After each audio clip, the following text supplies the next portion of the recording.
Istorya Tagalog Horror Stories.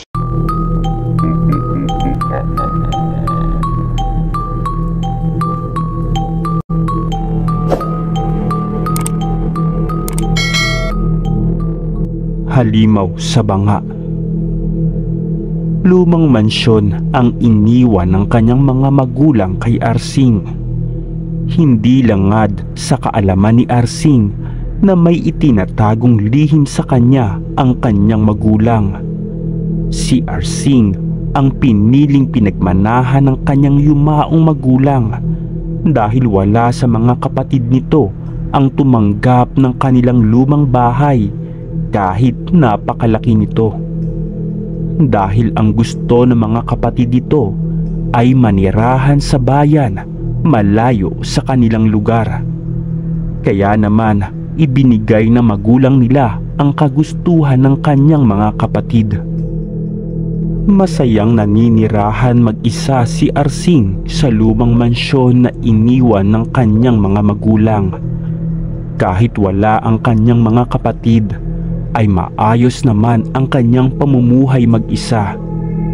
Dahil mayroon itong hasyenda na malapit sa kanyang mansyon at kasama iyon sa iniwan sa kanya ng magulang upang may pagkakakitaan ito. Konti lang ang kanyang mga tauhan, ngunit marami itong natatanggap na biyaya sa kanyang hasyenda. Nagtaka man si Arsing sa mga nangyayari kahit alam niyang kokonti lamang ang kanyang mga pananim na niyog at mga gulay tulad ng sitaw at talong.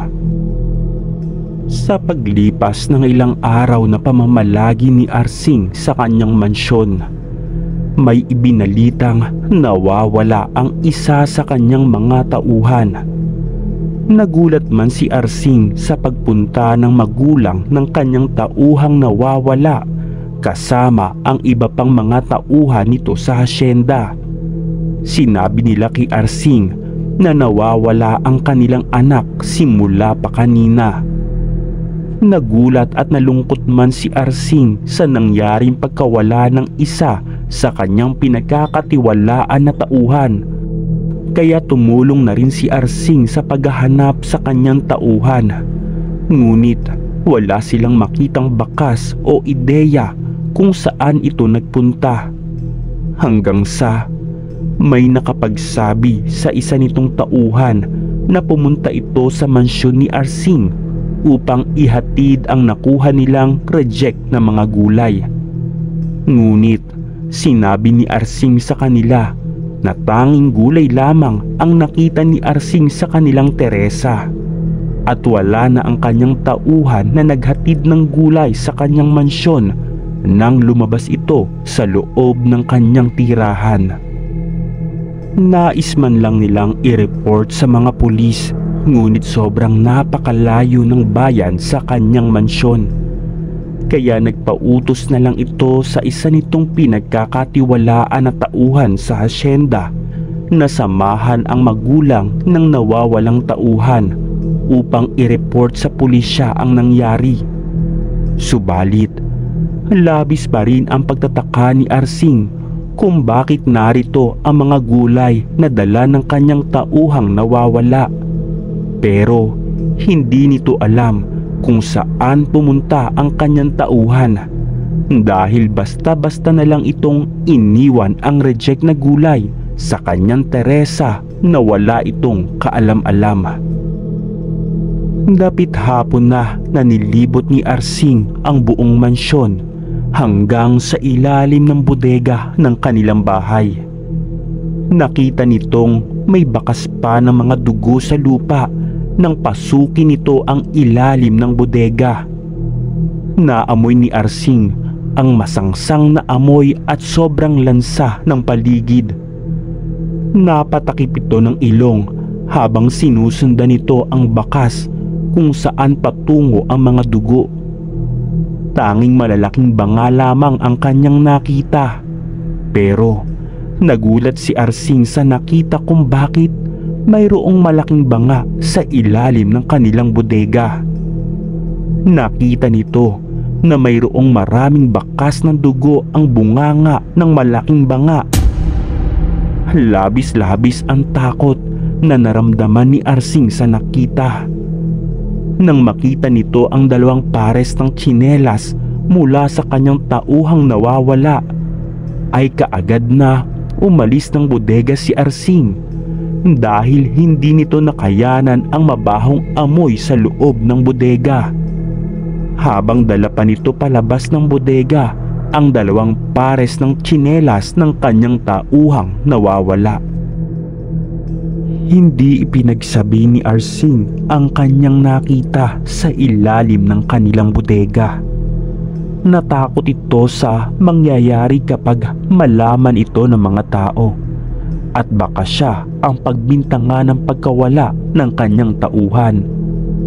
Halos hindi mapakali si Arsing sa loob ng kanyang mansyon nang dapit hapong iyon dahil sa kanyang nakitang bakas ng dugo. Naisa na nitong malaman kung ano ang nasa loob ng malaking banga, subalit nauna ang takot nito kung bakit din naroon ang dalawang pares ng tsinelas ng kanyang tauhan na nawawala. Kaya napaisip si Arsing sa kanyang sarili kung bakit ayaw tanggapin ng kanyang mga kapatid ang mansyong ito, dahil iniisip nito na may kababalaghang ginagawa ang kanyang magulang nang buhay pa ang mga ito, at kung bakit palagi silang nakakatanggap ng biyaya kahit mahina naman ang kanilang negosyo. Hanggang sa sumapit ang gabi, maagang nagpahinga si Arsing sa kanyang silid. Nakadinig ito ng mga ingay na parang isang mabangis na hayop. Nahintakutan si Arsing sa kanyang nadinig, kaya lalo pa itong nanginig sa sobrang takot nang madinig nitong may bumagsak na kung anong bagay sa labas na kanyang silid. Pinigilan nito ang kanyang antok upang pakinggan ang bawat pag-angil ng mabangis na hayop sa labas. Hindi na lamang lumabas ng kanyang silid si Arsing dahil naalala nito ang mga bakas ng dugo sa malaking banga sa ilalim ng kanilang bodega. Kaya ang ginawa ni Arsing ay bumangon ito at isinarado ng maigi ang kanyang pinto upang walang makapasok. Pagkatapos nito ay bumalik na sa pagkakahiga si Arsing at nagtalokbong na lang ito ng kumot hanggang sa makatulog. Pagsapit ng hating gabi ay pawis na pawis si Arsing sa pagkatulog. Napanaginipan ni Arsing ang nangyari sa kanyang tauhang nawawala. Nakita nito sa panaginip na buhat-buhat ng kanyang tauhan ang mga gulay na reject sa kanyang mansyon. Pagkatapos, inilapag nito sa Teresa ang gulay na dala nito. "Sir Arsing, nandito na po yung mga gulay na hindi po nabenta." Hindi nadinig ni Arsing ang tawag ng kanyang tauhan. "Sir Arsing, tao po. Narito na po ba kayo?" Natigilan sa pagtawag ang tauhan nang madinig nito ang nakakatakot na ingay mula sa ilalim ng bodega. Kaagad nitong pinuntahan ang nasabing bodega kung saan nadinig nito ang ingay. Pumasok ito sa loob ng bodega. Kahit masangsang ang amoy nito, ay pilit pa rin pumasok ang kanyang tauhan hanggang sa makita nito ang malaking banga.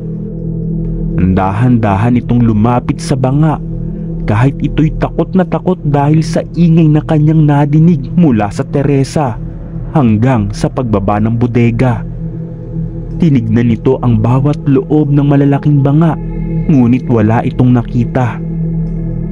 Napabuntong hininga pa ito ng malalim bago tumalikod sa isang banga na huli nitong tinignan. Hanggang sa bigla na lang may lumabas sa malaking banga na nakakatakot na nilalang. Isang taong puti ang buong katawan at puti rin ang mahahabang buhok nito. Mayroon itong matatalas ng ngipin at mga kuko. Tanging banga lamang ang kanilang tirahan, ngunit may kakayahan ang halimaw na ito upang hindi sila makita ng sino man sa loob ng banga.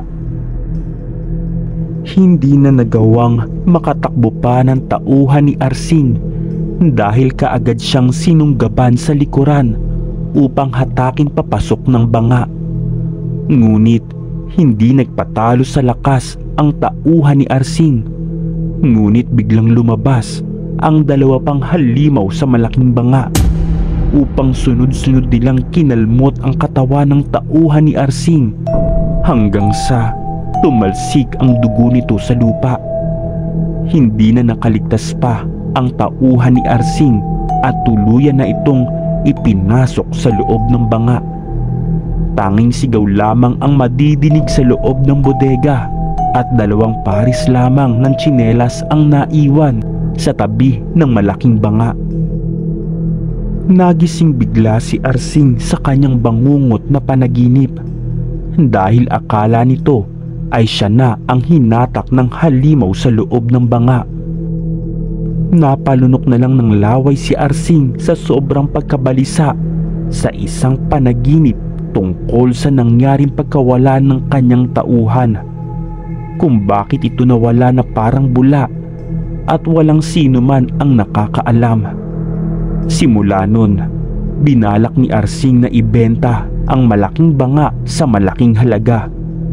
Pero wala pang 2 araw ay mayroong gustong bumili nito sa dobling halaga. Hindi na nag-alinlangan pa si Arsing na ibenta ang malaking banga sa ilalim ng kanilang bodega. Pagsapit ng 3 araw ay kaagad na pumunta ang bumili ng banga at kinuha ito sa ilalim ng bodega. Napakabigat nito kaya nagtulong-tulong ang mga tauhan ni Arsing upang buhatin ang banga papasok sa loob ng malaking truck. Pagkatapos maikarga ang nasabing malaking banga ay kaagad na ibinigay ng buyer ang pera kay Arsing at kaagad na umalis. Ibinigay naman ni Arsing ang kalahati nitong pera sa pamilya ng tauhang nawawala. Subalit wala pa ring alam ang magulang nito kung ano ang nangyari sa kanilang anak. Maging ang mga tao sa hasyenda ay nagtataka sa pagkawala ng isang tauhan.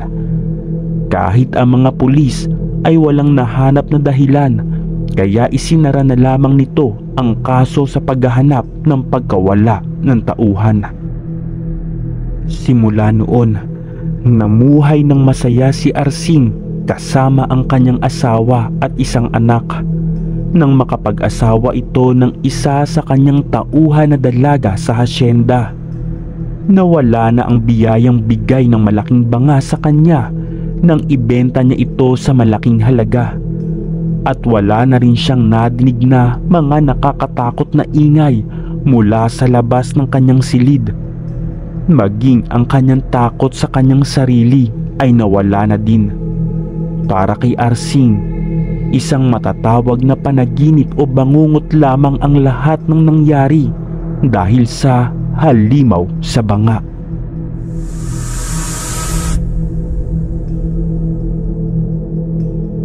Tawa.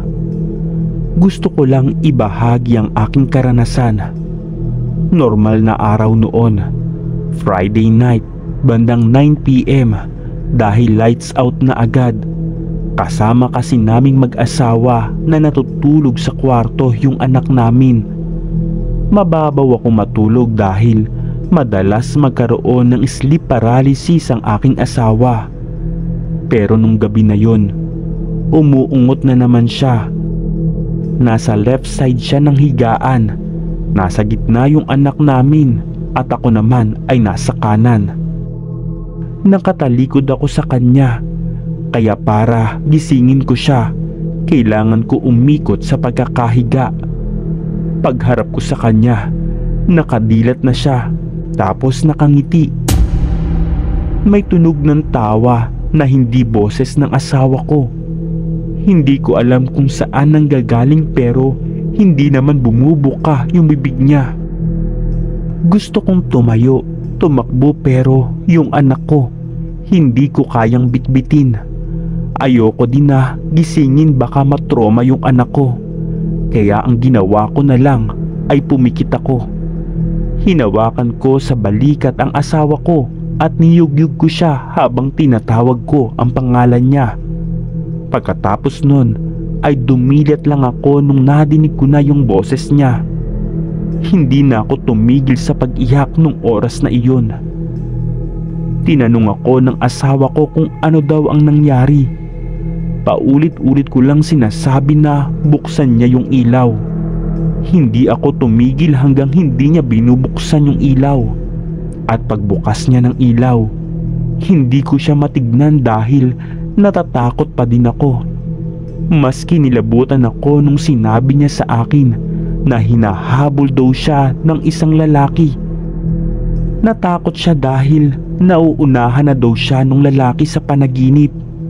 Hindi ako natulog ng gabi na yun hanggang mag-umaga. Kinabukasan, humingi ako ng tulong sa albularyo, pero ang sabi niya ay medical daw at wala namang espiritual na problema ang asawa ko. Pinalaboratory test namin siya, baka pancreatitis, at pinakonsult sa sleep doctor, pero normal naman daw ang lahat.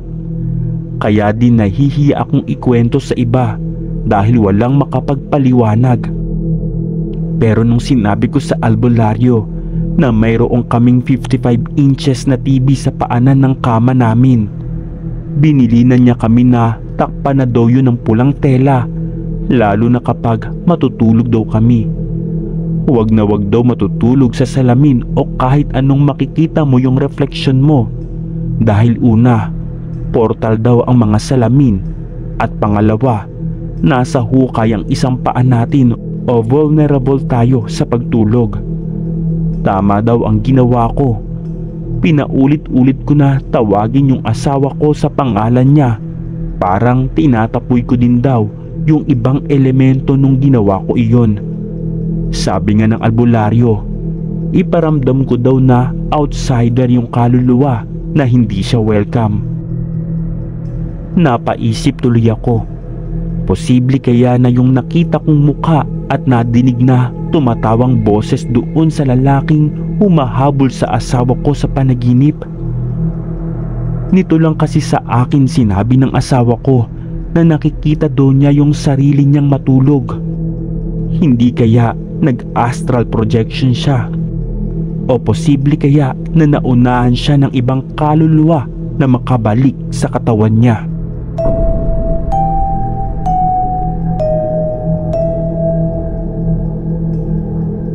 Istorya Tagalog Horror Stories.